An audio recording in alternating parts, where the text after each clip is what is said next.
and welcome back to Man Eaters, the only true crime podcast on the internet where all the killers are real animal. I'm your host, James, and I just said animal instead of animals. Did you pick that up? Because I sure did. And now what's running through my brain is if I should pause and re-record it or if I should just power forward like an absolute champion. And that's what I'm going to do. You're welcome. Guys, we have a really interesting story today. A real classic man-eater's tale, if you will. You know, we've had a few weeks where we've done some interesting stuff, some different stuff. Of course, we talked about, elephants attacking people, monkeys attacking people. These are really great stories, but they're not man-eaters per se. You know, they weren't eating people. They were just pushing them off balconies and exploding them with their trunks. Today, we have a classic man-eater tale, a true carnivorous beast, and for the first time ever in man-eater's history, we are traveling to Japan. This is the story of the worst animal attack in Japanese history, recorded history, I suppose, and it really is terrifying. This time when you listen to the story, I really want you to put yourself in the shoes of these people who were affected by this animal attack. And yeah, look, I'm not going to waffle on too much longer because it's such a great story. I want to jump into it. So let's do that now, guys. This is the story of the brown bear of Sankebetsu.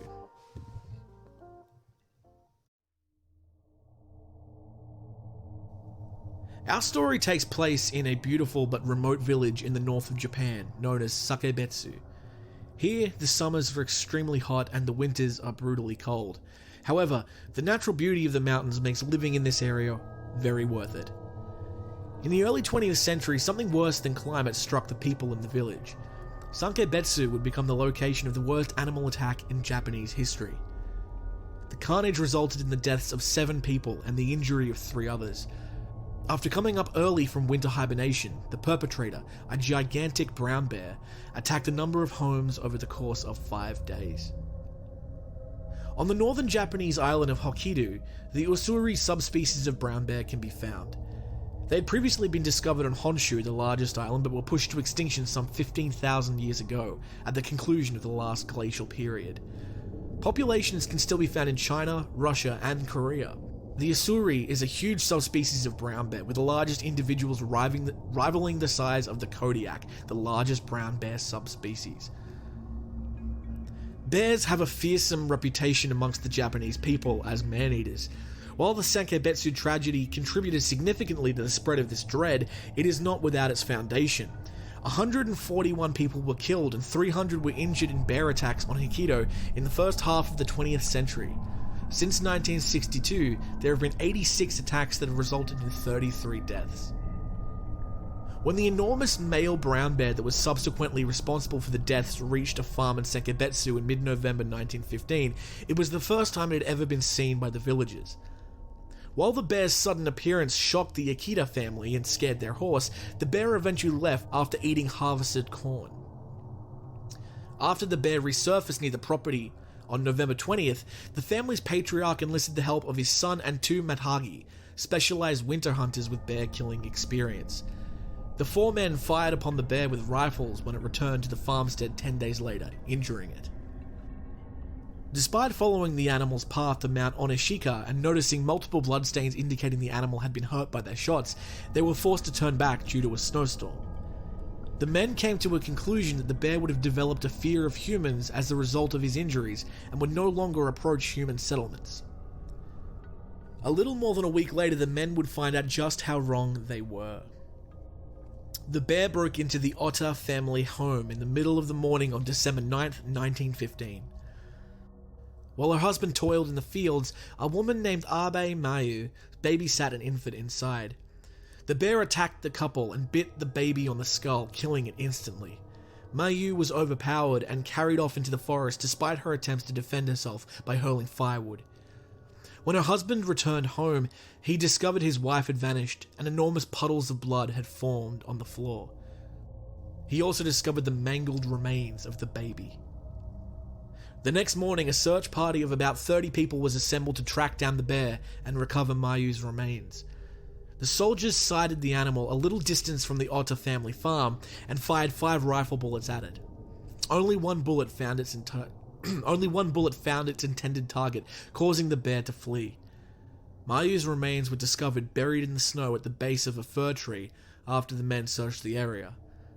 Only her head and her legs remained. She had almost entirely been consumed by the bear. Armed townspeople gathered on the Ota farm the next night, believing the bear had developed a taste for human flesh and would return. The bear, in fact, did return, causing the villagers to panic. Only one man kept his nerve and fired a shot at the bear in the midst of the chaos, while a troop of about 50 soldiers stationed a few hundred meters away came too late to stop it. Many families had sought safety near Mayuki Yasatoru's residence, which had guards stationed outside. When the guards learned of the bear sighting at the farm, they went on the hunt, leaving only one of their number to defend the women and children who remained in the home. In the dead of the night, the bear blasted its way into the house through a window as Yasutaru's wife Yayo led the women in cooking a late dinner. A cooking pot was overturned in the commotion, dousing the flames of the stove. As the bear rampaged inside, an oil lamp was also knocked over and extinguished, throwing the house into complete darkness. Yayo tried to run but was tripped by her tiny child who was grasping at her legs in terror. While they were both assaulted at first, the bear turned his attention to the last surviving guard, allowing Yayo to flee with her children, while the man sought in vain to hide behind furniture and was eventually mauled terribly. 2 more young boys were killed in the incident, while a third was badly injured. Yayo, who was seriously hurt, met the returning guards on the road and informed them that the bear had attacked the house while they were gone. When they returned to the house, the sounds of the bear attacking the occupants were still audible inside the dimly lit house. An early plan to burn the house to the ground was scrapped in the hopes that some of the children within might survive. Instead, the guards were divided into 2 groups, with 10 men stationed at the front door and the rest circling around behind the house. They started yelling and pounding on the front door to drive the bear away. The plan eventually worked, but the waiting shooters had clustered and blocked each other's lines of sight, and some firearms actually misfired. The bear managed to once again escape. One villager had gone to see Yamamoto Hayakichi, an excellent bear hunter, after the initial incident. Yamamoto believed the bear was a man named Kesakaki, who was suspected of mauling at least 3 people to death in earlier incidents. Yamamoto, however, had fallen on bad times and he'd pawned his guns to pay for alcohol, and he declined to help. The villager who had paid him a visit later returned and told him that his pregnant wife had been killed in the second attack. The following day, a group of men reassembled to attempt to kill the bear once more. The men camped at the front of the Mayuki house that night, but the bear was nowhere to be found. Police in the nearby town of Hoboro received information of the attack on December 12th, 3 days after the first fatal attack, and dispatched a team of 6 snipers to track down Kesagake. Yamamoto Hayachi was one of them. When the bear failed to appear again and again, the hunting crew was forced to make the difficult decision to use the body of a previous victim to entice it out. Despite locals' protests, particularly from the Ota and Mayuki families, the plan was implemented. However, the bear eluded the guns once again. Patrols began scouting the adjacent woodland after the bear was discovered to have returned to the Ota household and raided their winter supplies, with upwards of 60 armed men involved in the hunt. Guards stationed on a bridge detected movement in the night on December 13th and opened fire after the shadow failed to respond to a challenge. The bear escaped once more, but the next morning they discovered bloodstains down the opposite bank, indicating that the bear had been injured once again. Yamamoto set off to find Kesagaki, accompanied by 2 other hunters. The seasoned bear hunter tracked down his prey and discovered it resting behind a Japanese oak tree. He got within 20 yards of the bear before killing it with 2 precise shots, one to the heart and the other to the head. After his rampage came to an end, the bear was discovered to weigh about 750 pounds and stand to nearly 9 feet tall. While most of the injured victims healed, the Mayuki family's youngest son died 3 years later as a result of his injuries. The lone guard who had been mauled in the second incident returned to work but drowned the following spring after falling into a river. Many peasants abandoned Sankebetsu. At the age of 7, Kawa Harayoshi, the village mayor's son, grew up to become a famous bear hunter. He retired at the age of 62 with 102 confirmed bear kills, after swearing to kill 10 bears for every one of the victims. In 1980, his son successfully hunted and killed a 1,100-pound bear. Today, A shrine with a replica of the original home and a statue of Kesagaki exists near the site of the first attack. And that was the Sankebetsu brown bear attack. God, it's such an interesting story. This is one of those ones that I had no knowledge of before sitting down to research it. What a horrifying way to go, to be in a house with a bunch of women and children and a bear blasts through the window and the lights go out and you're just stuck in this cabin, essentially, with screaming people all around you and a bear just rampaging and mauling, you know? Another interesting thing that I noticed about this story is that a lot of other times with man-eating stories, particularly with big cats, but also with bears, is after the animal is hunted down, there are theories posited about why this happened. A lot of times it's an injury, so like with the chomp white tiger, I always go back to it, but the chomp white tiger had a broken canine tooth, which made it impossible for it to hunt regular prey. Gustav, the crocodile, apparently he's been shot so many times that he's too injured to attack normal prey, so he goes after weaker things like humans. The Sankebetsu brown bear, there's no such theory, at least I haven't heard one.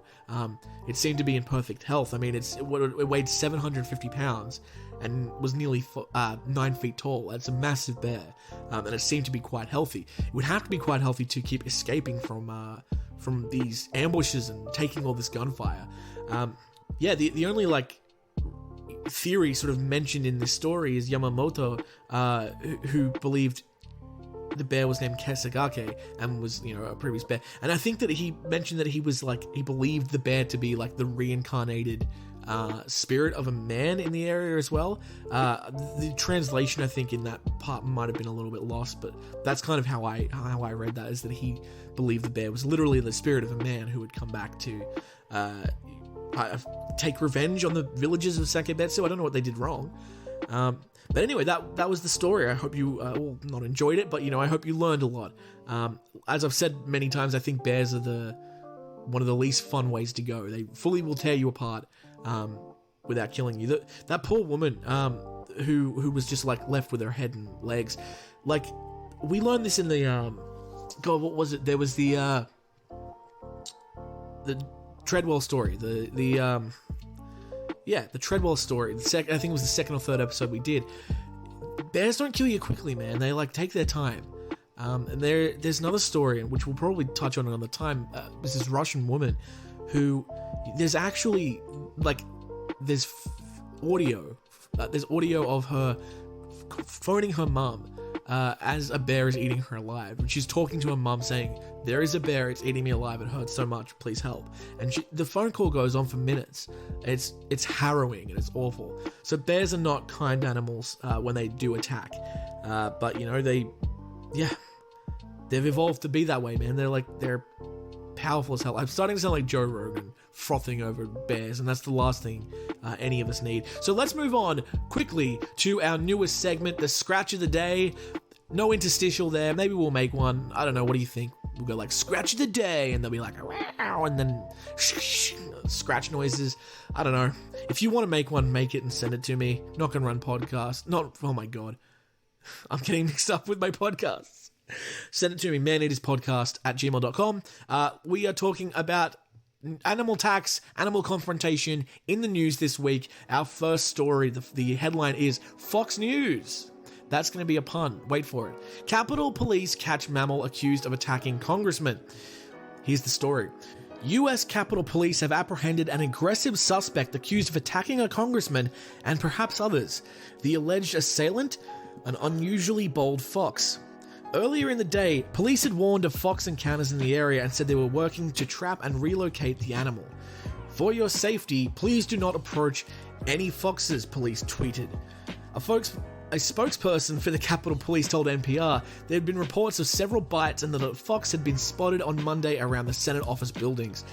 The spokesperson said foxes had been spotted before, but described the aggressive behavior as unusual. Punchbowl News later identified at least one of the bitten individuals as Army Bearer, a Democratic congressman from California. I expect to get attacked if I go on Fox News. I don't expect to get attacked by a fox, Bearer told Punchbowl News. Good joke there. Well done, Congressman. Bera... Oh, am I bleeding? I think I'm bleeding. How did that happen? Oh no. Sorry to interrupt the news story. I got up to plug the computer into a charger and I tripped over my bed and I'm bleeding. That's okay. It's not as bad as being eaten by a bear or attacked by a fox. Speaking of, Bera, who described the fox attack as unprovoked, told Punchbowl News that the attack had occurred on Monday night. I didn't see it, and all of a sudden I felt something lunge at the back of my leg, the congressman said. I jumped, and I got my umbrella. The fox, meanwhile, appears to have acquired its own publicity team. A Twitter account, @TheCapitalFox, tells the animal side of the story and has released an official statement. The official statement is as follows. Today, I was forcibly removed from my den by very scary and mean individuals. I'm innocent of the crimes in question. This will not be the end. That is threatening and ominous. I am a work in progress, the statement concluded, echoing the words of a film star recently embroiled in a controversy of his own. Wow, there you go. I wonder if the fox's wife has alopecia. Anyway, a reporter for Politico, I can't pronounce that name, Ximena Bustillo, also tweeted that she had been bitten. That feeling when you get bit by a fox leaving the capital, because that's of course something I expect in the middle of DC, she tweeted. On Tuesday evening, Bera tweeted to report that he was healthy and back at work after the encounter. Joking aside, animal bites are extremely serious. In the case of an encounter, please speak with a physician immediately, he tweeted, including a link to the CDC's website. Hey, that's really responsible of Bera to do. Yeah, great. Good. Bitten by fox. I'm still bleeding. Yes, of course, if you are bitten by any wild animal, of course, contact your local health department or go to the hospital. It's up to you. I've never been bitten by a fox, but I did get close enough to pat one when I was little. They lived near my house. We were like next to bushland, and I loved the foxes, and I wanted to keep the fox as a pet, but my parents said that we weren't allowed to because they ate all the birds. And then my birds did go missing. So, yeah, I'm not going to read too much into that because I might get sad. Speaking of sad, this next story is not as fun as the Fox News one. Maybe I should have done this the other way around to end on a happier note, but it's too late now. This headline says, Mum mauled by pit bulls wakes up from coma to find her arms amputated. So if that's, not enough to give you an idea of what this story is going to be like, and maybe you want to, skip forward a couple, 45 seconds, I don't know what to tell you. Maybe that's what you should do. A South Carolina mum, and I do know we have some listeners in South Carolina, so if you're listening and you're around that area, I'd love to hear if you heard this in the news in your area. A South Carolina mum who had both of her arms amputated after being savagely mauled by 3 pit bulls was so upset by her condition when she woke up from a coma that doctors decided to put her under sedation again, according to her sister. Kylene Waltman, 38 years old, was critically injured when she was attacked by the dogs on a sidewalk in Honia Path, northwest of Columbia, on March 21st. A man who saw Waltman being mauled was eventually able to scare the animals off by firing his gun into the air. I'm going to pause there and just note how American that is, that he just had a gun. That's odd to me. Maybe it's not odd to you. Unpause. Her sister, Amy Wyan, said that Waltman had also lost part of her colon and may have to have a section of her esophagus removed. Holy shit, that's awful. In an update on GoFundMe, Wyan described the harrowing moment her sister woke up from a coma. Kylene had been fully woken up and the doctors told her about her arms, but it caused a great deal of anxiety, so they sedated her, she wrote. Her blood pressure is still very high and she's running a fever of 102 degrees. Her oxygen levels keep falling, so she's back on the ventilator. Mama says it's like she's giving up. Before you'll go assuming we as her family are not giving up, Wyan wrote. The Lord has brought her this far for a reason. Her story is not done. Now they have took off everything on the arms now that she cannot have the regular prosthetics. Okay. So here we are trying to figure out how to keep her from thinking negative thoughts about her life. The sibling continued. Wow, that means that they've amputated everything up to the shoulder. You can't have a prosthetic if there's nothing for the prosthetic to go on, which means that the attack must have been so brutal. Let's keep reading. Oh my gosh. Okay, let's keep reading. I understand that for 38 years she's had arms and now she doesn't. And now she's thinking, And now she's thinking, I understand that for 38 years she's had arms, and now she doesn't. How she's thinking. She's still fighting. Prayers are working, and slowly she's healing. We just have to wait and allow God and time to do their thing, she added. The fundraiser raised over $170,000 as of Tuesday morning. The dog's owner, Justin Minor, has been charged with the 3 misdemeanor counts of owning a dangerous animal that attacked and injured a human, rabies control violation, and a dangerous animal not permitted beyond premises unless restrained, the state reported. He has been released on $15,000 bond, I'm sorry, that's a different thing. Bond. If it was a bounty, this is... There's a Dog the Bounty Hunter joke in there somewhere, but I'm not going to make it. The owning of a dangerous animal charge carries a penalty of at least $5,000 or a sentence of 5 years behind bars. It could have been prevented, Wyan said. If the dogs were locked up, or if the dogs were chained up, or if they were never there to begin with, this would not have happened. Oh, wow. The dogs were seized by Abbeville County Animal Control in the wake of the attack. It was unclear how the dogs ended up on the street. Signs that read "Beware of the dog" can be seen on Minor's property, according to local media. Yeah, that's awful. I have a friend who was attacked by a dog when he was little, and thankfully was not injured too terribly, but it left just lasting trauma on him. And we used to think it was funny. Okay, let me finish. We used to think when, there would be a dog at a party, a little yappy dog, he would be terrified. We thought it was funny. We didn't understand what that trauma was like. And he's recently, I think he has a girlfriend now, and I think she has a dog, and, he must be taking steps to... I saw a photo of them walking the dog, so that must be improving. But yeah, he's a really good guy, if you know him. If you know what I'm talking about. So 2 news stories. That was the scratch of the day. A fox attacked a congressman, and a woman lost her arms. So yeah, I guess you could say diverse emotions happening right now. Anyway, guys, that is our episode. Thank you so much for joining me. I hope you enjoyed it. The Sankebetsu brown bear incident, of course, a real tragedy in Japan, and the scratch of the day, the fox and the dogs. If you would like to hear more of us, please, I said us. Me. It's just me. If you'd like to hear more of me talking about animal attacks, go ahead and like and subscribe and follow wherever you're listening to this podcast. Analytics say like 80% of you are listening on Spotify, but if you're listening anywhere else, follow, you'll figure it out. Also, if you can give me a 5-star review, it's such a little thing for you, but it actually really does help me. The more 5-star reviews this podcast gets, the more visible it becomes on all those platforms, and the more people can discover the podcast and listen along with all of us and our little growing community, which is really beautiful. Speaking of, we do have a new social media page. There is a Facebook page, Man Eaters Podcast. If you want to go find that and chuck it a like, that would be great. As always, there's the Instagram, Man Eaters Pod. I always post there interactive content, quizzes, asking you what kind of stories you'd like to hear from, of course, that as well. There's an email, I think it's maneaterspodcast@gmail.com. You can send anything there, interstitials, ideas for stories, feedback, criticisms, whatever. I like it. I like when people talk to me. Please do that. And yes, of course, thank you so much for joining me. My name has been James. We will be back next week. I haven't decided on the episode, but there is a pretty good chance we're going to be talking about probably one of the most recent stories that I've found. A young woman who was killed by a coyote in, I think, 2009, which is an extremely sad story. It's also very interesting and noteworthy because it's the only time a coyote has been found to kill someone. I think that's the only time that's ever happened. So we will unpack that story next week, unless it's another story. I'm not that organized. Yes, that's it. That is our episode. Thank you so much. I need you to promise me something, everybody. Please, please, please take care out there. Look after yourselves, because as we know, it's a jungle out there.